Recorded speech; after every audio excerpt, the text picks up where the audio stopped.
Welcome to the Ash Cloud. I'm Ash Sweeting.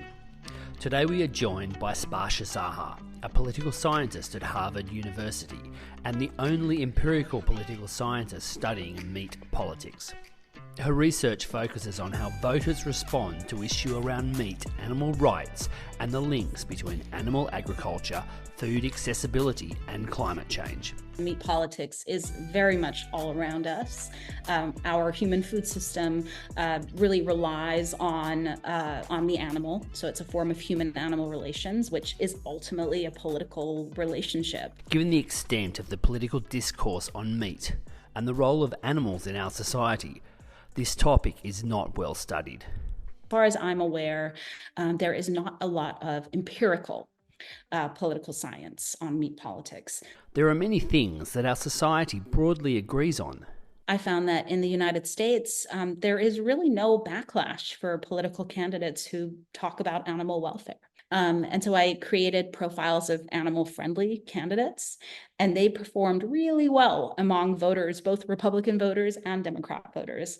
So this is the first empirical work on this topic in political science. Unsurprisingly, there are also areas of divergence.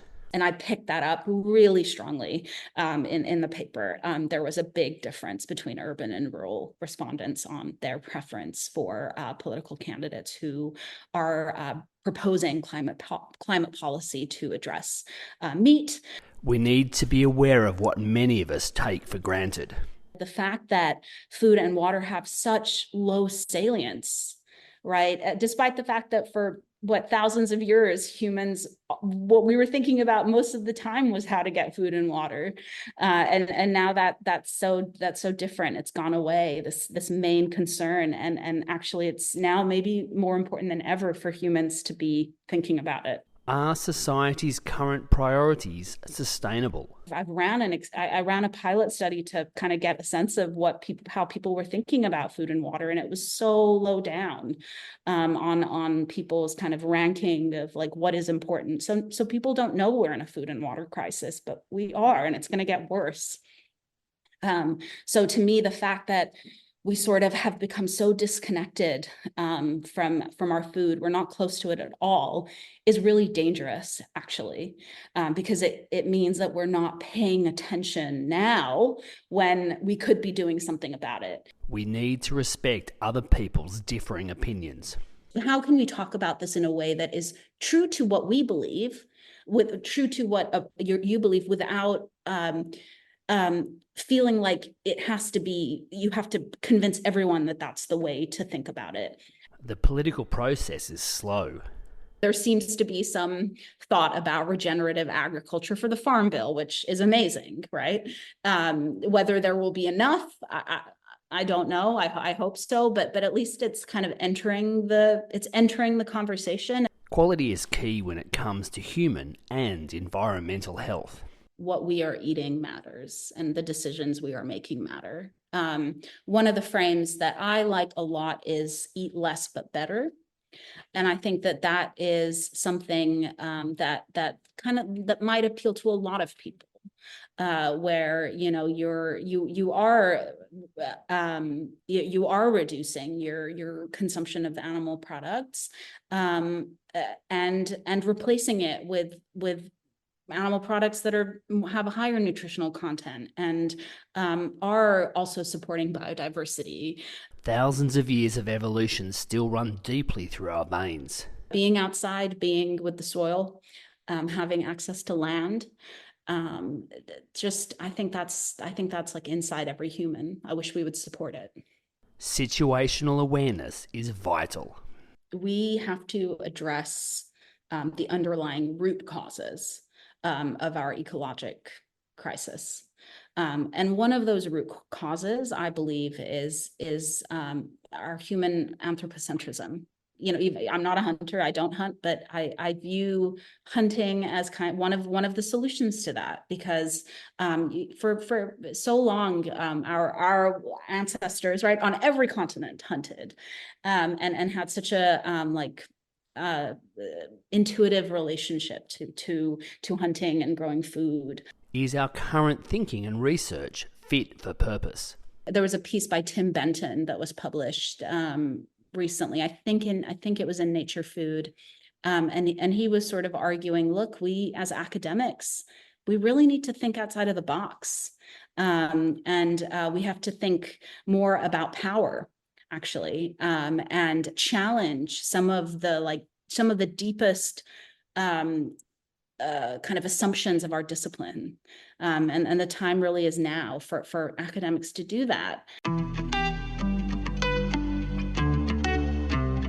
Sparsha, thank you very much for joining me today. Thanks so much for having me, Ash. So meat politics, it's something that I think is around us in so many different things when you walk through the grocery store, when you meet with friends, but it's not something that a lot of people are actually studying. Could you let us know or share with us what you're doing in this space? Yeah, that's a great question. I mean, as you correctly said, meat politics is very much all around us. Our human food system really relies on the animal. So it's a form of human-animal relations, which is ultimately a political relationship.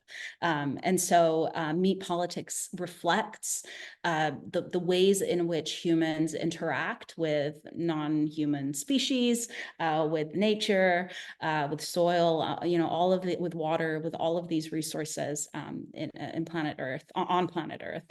And so my work in meat politics is unique to my understanding. As far as I'm aware, there is not a lot of empirical political science on meat politics. So within political science, there's work that's more analytical, and then there's work that we call empirical. Usually people associate empirical work with quantitative analysis, but it can also be qualitative.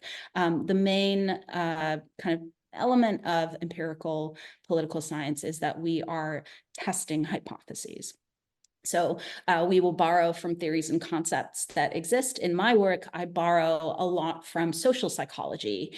There is a very interesting conversation around human-animal relations in social psychology. So I take a lot of those ideas and I apply them in political science to come up with predictions about how meat politics might go across different countries.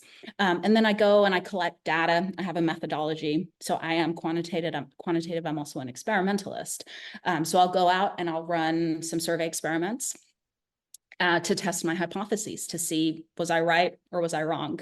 The last paper I wrote, and maybe this is a pattern in my work, I tend to be wrong. So I have a lot of null hypotheses, and my last paper is an example of this, where I was really surprised to find that in the United States, and this was a probability sample, which means that my generalizability is high because it's probability based. I found that in the United States, there is really no backlash for political candidates who talk about animal welfare. And I also found that, because I was so surprised by this, I ran a follow-up study, which is a kind of experiment called a conjoint experiment, where I am able to manipulate a lot of different traits about the political candidate. And then I ask people what they think about the candidate. And so the follow-up was to explore this a little bit more. And so I created profiles of animal-friendly candidates, and they performed really well among voters, both Republican voters and Democrat voters. So this is the first empirical work on this topic in political science. So my takeaway was, whoa, there might be some taste out there among people, and I think this might translate to other countries as well, other European countries. There's taste out there for bringing the animal into politics, potentially. Thank you very much for sharing that. That's, I guess your study looked across geographies as well as across the middle of the country as well as the coast, where you would expect the differences. Were there differences based on geography, or was it fairly universal across geographies as well? That's something I was really interested in, is would I see differences based on whether the respondent was living in a rural area or an urban area. The study itself was representative, so I had a good representation of different states and also different regions in the United States. One of the hypotheses, it was a sub-hypothesis that did end up being correct. So wahoo, I had one that I was right about, but this is the one that I borrowed from some of the distributional analysis that's done by political economists in the sort of climate policy on fossil fuels area, which has a lot more work in political science than meat politics. But in that distributional analysis, political economists were sort of saying, look, there's probably going to be backlash against climate policies to address fossil fuels that's spatially distributed. And so similarly, I hypothesized, well, that makes sense for meat as well, right? If you're proposing climate policy to address meat's environmental costs, and there's a lot more to say about how this could have been framed differently. I just did a very kind of basic framing. That the backlash might be concentrated in rural areas because those are the areas that are agricultural, where there are agricultural interests. And I picked that up really strongly in the paper. There was a big difference between urban and rural respondents on their preference for political candidates who are proposing climate policy to address meat. However, for animal welfare, there was a difference, but it wasn't as big. I think rural areas, right? People are closer to their food, and farmers are working with animals, and workers are working with animals, and I think that it makes sense that even in those areas there would be concern for the welfare of animals. Do you think I guess the distance, especially urban and city dwellers, have from their food, and the fact you just go to the supermarket or the grocery store and buy something, it's nicely wrapped in some plastic or whatever, rather than actually interacting with the animals, impacts the way the politics of meat and our food? Oh, 100%. And I think that's a real, I think it's a real problem because humans in 2100 are going to look back, hopefully, and note that we humans in this century were able to feed our growing human populations without degrading our soil, without using up all our water, without completely destroying the web of life. I could keep going on and on without polluting our waters. So that'll be what they remember from this 100-year period, because this century will be marked by humans figuring out how to feed and water our growing human populations while not destroying our planet. And so to me, kind of the fact that food and water have such low salience, right? Despite the fact that for thousands of years, humans, what we were thinking about most of the time was how to get food and water. And now that's so different. It's gone away, this main concern. And actually it's now maybe more important than ever for humans to be thinking about it a lot, and for us to be all engaged and involved in food and water. We might have disagreements about what the way forward is, and we should be talking about all of those. But the big problem I see is that it's not even on the radar. People don't know. I ran a pilot study to kind of get a sense of how people were thinking about food and water, and it was so low down on people's kind of ranking of like what is important. So people don't know we're in a food and water crisis, but we are, and it's going to get worse.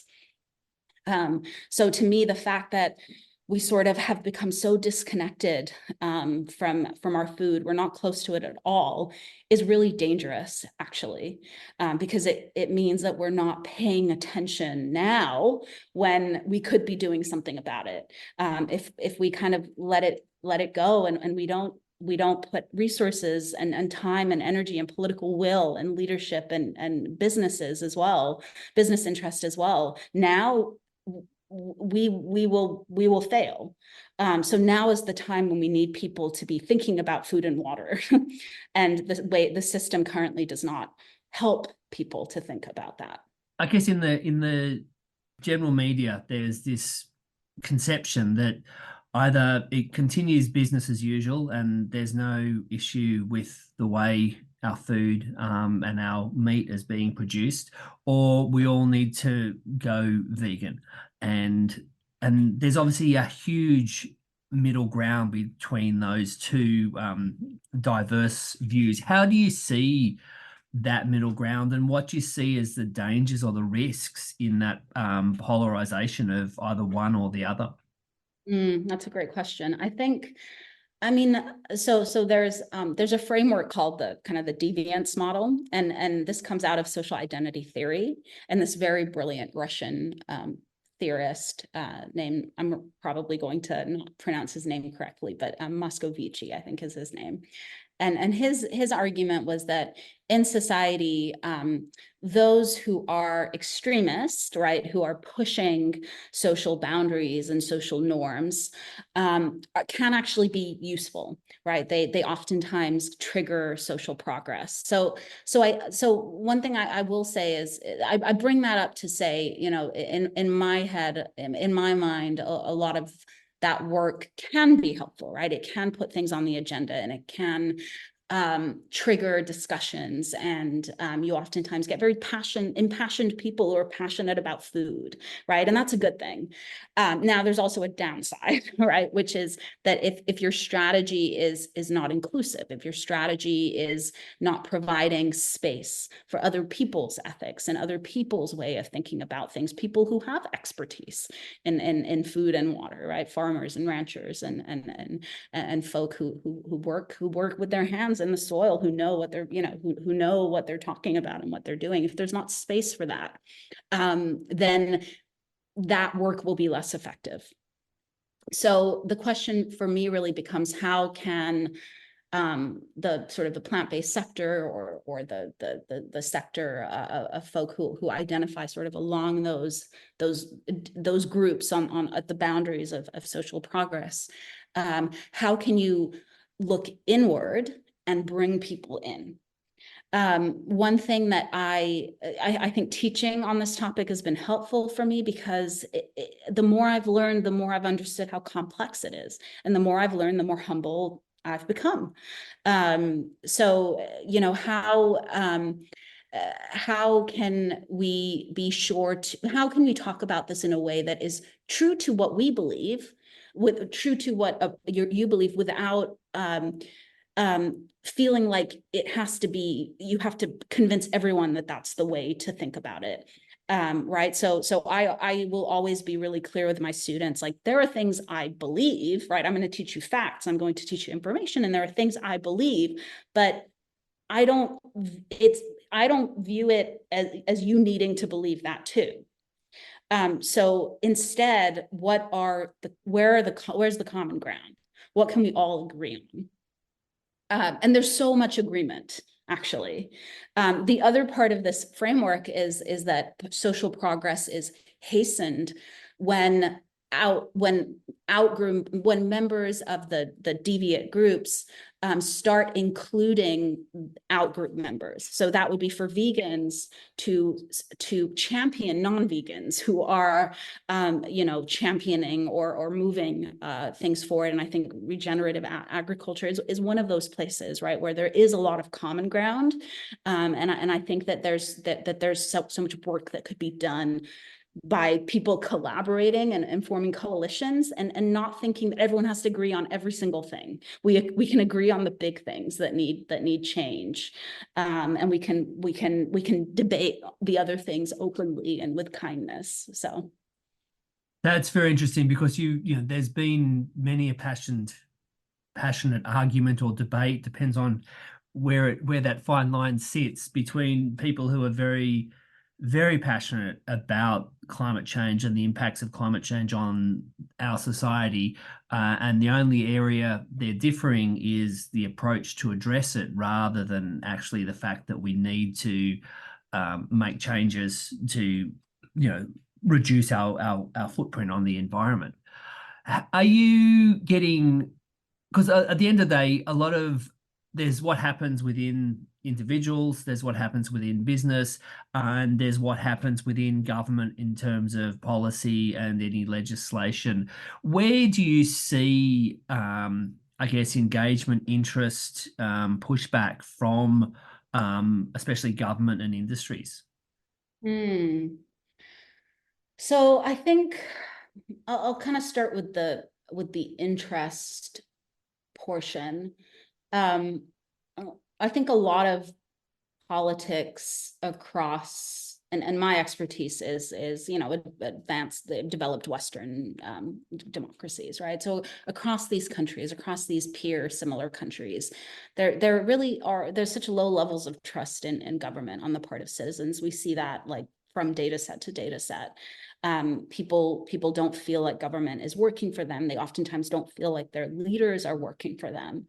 And so I feel, and we see this with the meteoric rise of like these maverick politicians and oftentimes maverick political parties and parliamentary systems, that people are hungry for something that's authentic, that speaks to them.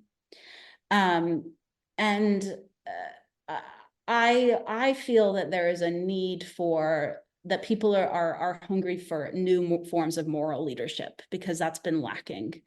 And to me, food represents a way, food and water represents a new platform for that moral leadership, that new kind of moral leadership to be built. You don't hear politicians really talking about food and water. But I think that the ones who kind of start doing that, who start talking about animals, who start talking about our food, our water, our needs, our kind of what are the things that are important to people in their daily lives. There's another question about whether that will, how effective something like that might be to even make its way up, right? There's so much gatekeeping that kind of gets in the way of that. But it doesn't mean that urge and that need isn't there.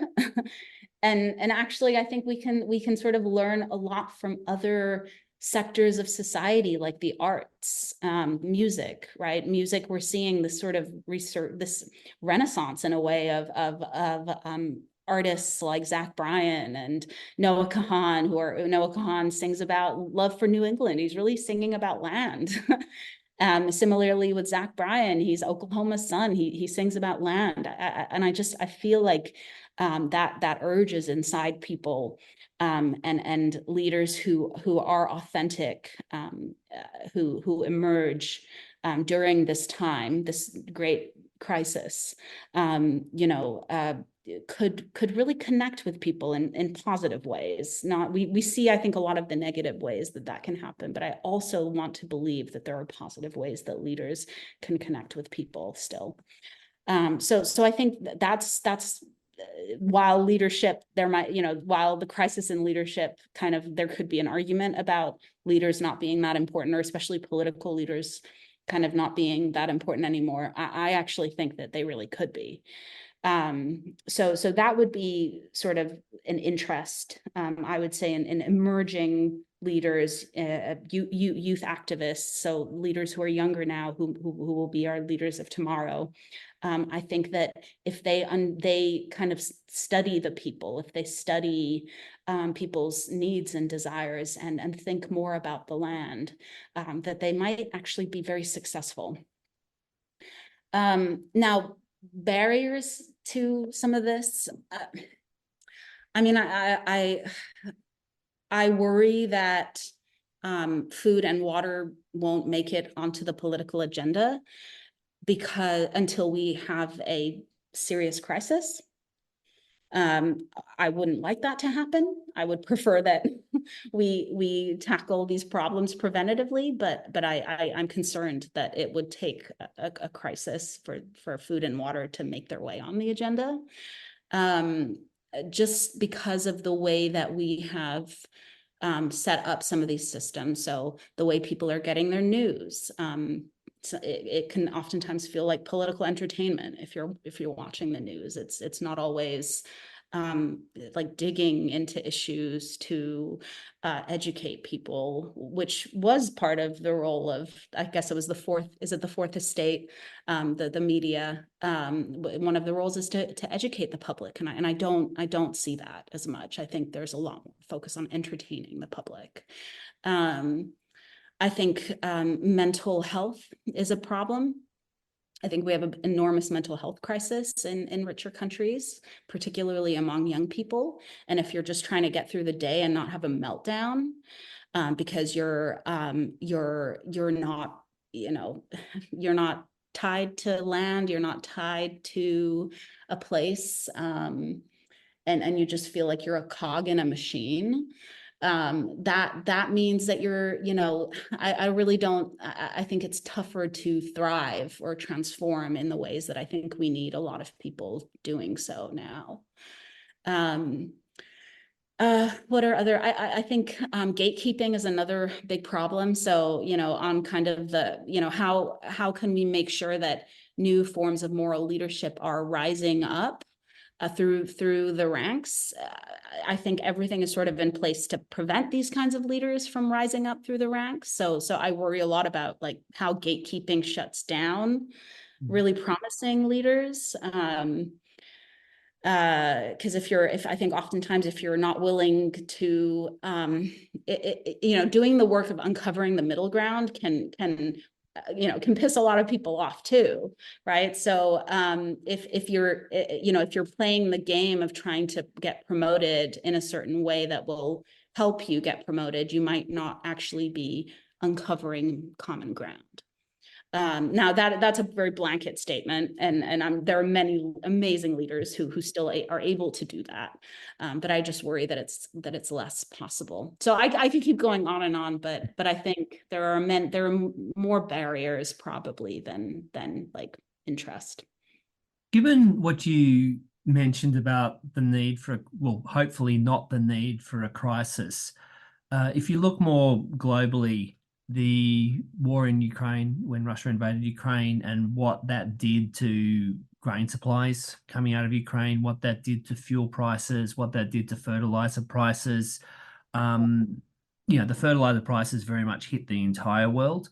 But then when you look at what that did to food supply and food price in much of the developing world, um, you know, that is a big, from a global perspective, a crisis. Did you notice that impacting attitudes very much in the Western world, or unless the crisis hits you directly, it's more likely to fly under the radar? Mm. I mean, I think that I mean, COVID is such a good example of this, right? Like until it hits directly, you know, I think it's difficult for human societies to move quickly on something.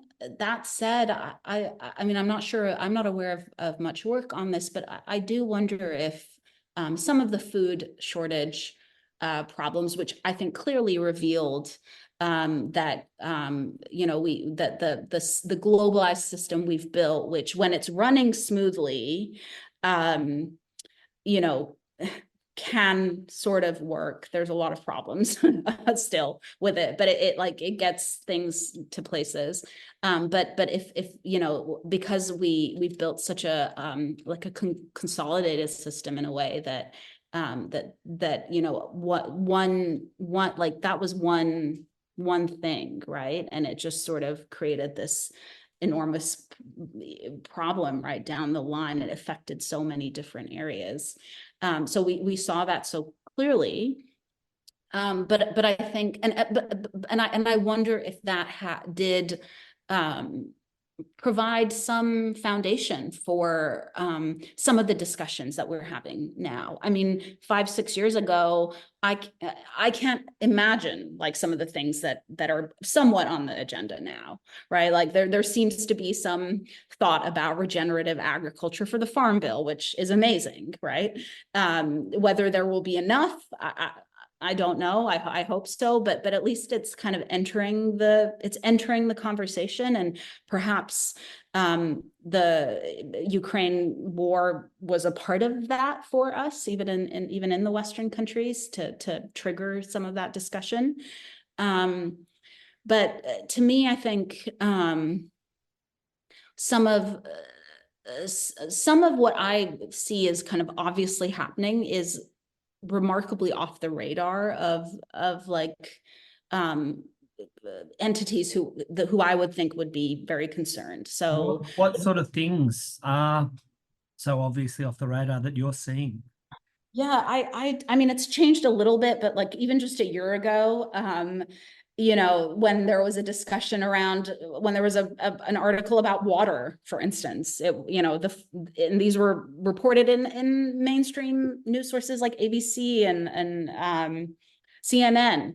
The focus, like if you read it and you had no idea, you would think it was your lawn and golf courses that was, you know, that was causing a water shortage.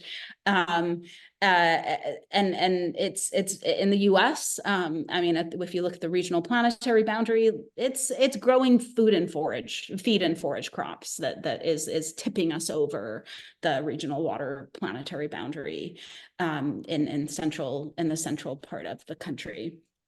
So that to me is a really big problem. We have to rethink our relationship to water in agriculture. And that's a security concern for the United States. So and perhaps I'm not like privy to some of the things, some of the hopefully the attention that is being put on the issue. But to my knowledge, I don't think there's much work being done in kind of preparing for problems, right?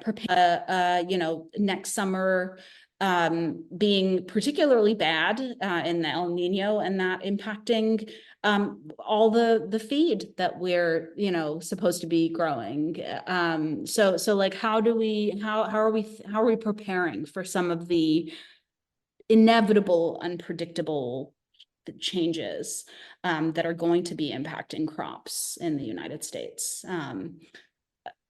I'm not seeing that, at least from my vantage point, and I would love to see more of a focus on being prepared for these events. I think that what you've just shared with us shows that the choices we face are so much broader and more complex than just whether you choose the Impossible Burger or you choose the ground beef.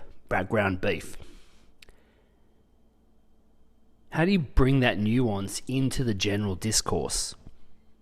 Yeah, I mean, I think in an ideal world, I do think like what we are eating matters and the decisions we are making matter. One of the frames that I like a lot is eat less but better. And I think that is something that might appeal to a lot of people. Where you know you are reducing your consumption of animal products and replacing it with animal products that have a higher nutritional content and are also supporting biodiversity, right? So that, you know, and also allowing for some areas like America's grasslands, like some of those areas really they've been overgrazed. So those kind of we need to kind of do some restoration as well. So it would be great to sort of be able to have a system where we're incorporating animals that are living lives that we want to imagine that they're living, right? And contributing to the soil and contributing to making the land more biodiverse and increasing all of the good things that they can do. And also rewilding and giving areas like kind of room to be restored. And that, I think, just we have to kind of accept that that's going to be a reduction in the production of animal products. So I love the eat less but better frame. I think that it could appeal to a lot of people who I think care about getting the nutrition they need, and also getting closer to their food and understanding more about what it means to make food. But yes, the problems are also much broader in the sense that we have set up a system in the United States where a lot of vulnerable groups rely on unhealthy and unsustainable forms of food production to survive.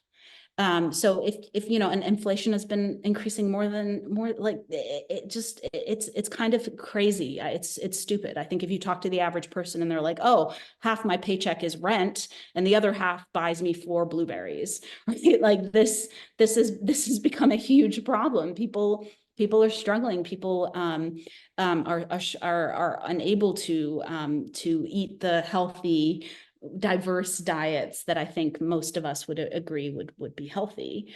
They rely on McDonald's, right? So that's a much broader problem about access, about food security, about governmental food policies. And wouldn't it be great if we invested more in allowing people to have, you know, if we're could we be paying people to grow their own vegetables, for instance? Like we know from a study in Nature that it's the transportation emission costs that are highest for fruits and vegetables that are being imported. So that's a trade-off. Like that could be something we could be, it could be more localized, right? We could be investing in teaching people how to grow food from a young age. And just, you know, the idea is like, yeah, 50% of your time is you grow your own food, right? What is wrong with that? I don't see anything wrong with that, where we all, in some ways, we all are farmers again, and to kind of, I crave that. I know I would love that, but unfortunately can't find the time, as much time as I would like to do it. But being outside, being with the soil, having access to land, just I think that's like inside every human. I wish we would support it. See our food systems being very much a symptom of our societies. It's not like the farmers are out there doing what they're doing separate to society. It's the economic and social and all those pressures that is actually creating the food systems that we've currently got. And I think there's, as you mentioned, a lot of thinking outside the box will be where possibly the best solutions will be coming from. In terms of your work and the studies you see most important to be conducted, what do they look like and what are they focused on?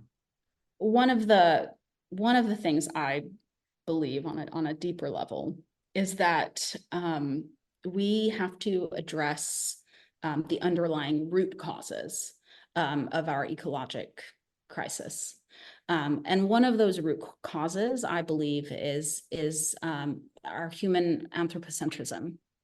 And to me, and this is why sort of I'm, you know, I'm not a hunter, I don't hunt, but I view hunting as kind of one of the solutions to that, because for so long our ancestors, right, on every continent hunted, and had such a intuitive relationship to hunting and growing food. So I think what I would like to know more about is, you know, is there a world in which we are able to have better represented in our politics a lot, and this isn't everyone's interest, but I think it's a large portion of us who would like to see a world that is less anthropocentric.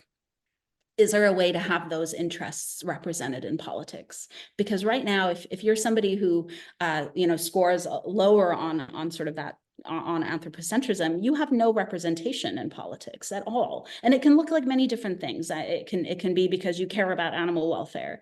It can be because you believe that food should be locally produced, right? Like there can be many different ways that, you know, somebody who has like lower levels of anthropocentrism, but none of those interests are being represented in politics. And so it's a big gap. And so I would first like to understand what portion of people is this. So I think it goes across partisan boundaries. I really do. I think on average, people who are right-leaning may be more anthropocentric based on some scales, but actually we have barely done much studying on this. So I think I do think that there's that there's more we can understand that goes beyond partisan ID, that gets at kind of like an underlying psychological construct about people's relationship to nature beyond partisanship. And I would love to learn more about that, to see how this could be framed back to people in a collaborative way, or in a way that includes more people rather than pushes them away. So that would be my kind of dream agenda, an institute for new forms of moral leadership. At the end of the day, whether we like to believe it or not, we are the subset of nature and not the other way around. And it's when you start looking at things from a temporal scale, and the different time frames. I was actually down in Los Angeles the other week at the Arboretum, and the scientific name for the Californian redwoods, the last part of it is sempervirens, which means always living, because whoever named that however many 100 years ago, it was just living for so long. And our timelines of our lives are much shorter. So I think it's interesting to think about that, and include, when you include that temporal scale, and it does certainly change your perspective. Yeah, I love to, I love that example. I love to tell my students about like, so not just temporal, but also size. So there are like organisms that are fungus. Some of them they're single organ, they're one organism, but they're enormous. They might be the size of 6 football fields, right? And they're living for like the last 6,000 years, like under like a web under the ground. And I'm like, they're more closely related to us than plants are. They're like closer to the animal kingdom. So all of these stories, I think, that kind of like remind people that there's this wonderous, mystical, like magical thing just right in front of us, that we can all believe in. Again, I think is such a way to inspire people. I think to remember that the planet is it's not a rock, actually. It's a living, I don't know, poly being, maybe. I don't know, but it's a very much alive. Oh, completely. Thank you so much for sharing everything you have. Before we leave, is there anything else that you'd like to add that we haven't already discussed? I think the only other thing I would sort of say, and this relates to some of the points I was making earlier about kind of the emergence of leaders who cut against the grain, or who challenge norms. I think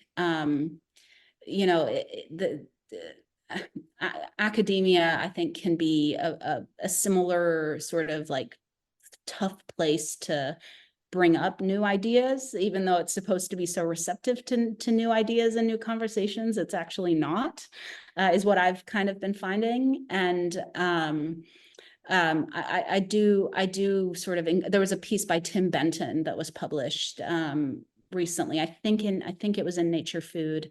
And he was sort of arguing, look, we as academics, we really need to think outside of the box.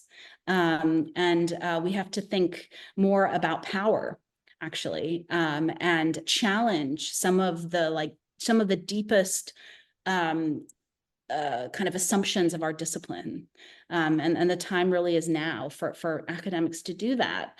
So I thought I would kind of just bring that up as a final kind of point to make, is that really, no matter kind of what our jobs are, what we're doing in our jobs, asking ourselves what is it that we can do that is transformational, that cuts against the grain, because I think the more people who are thinking that way, but in an inclusive way too, right? I think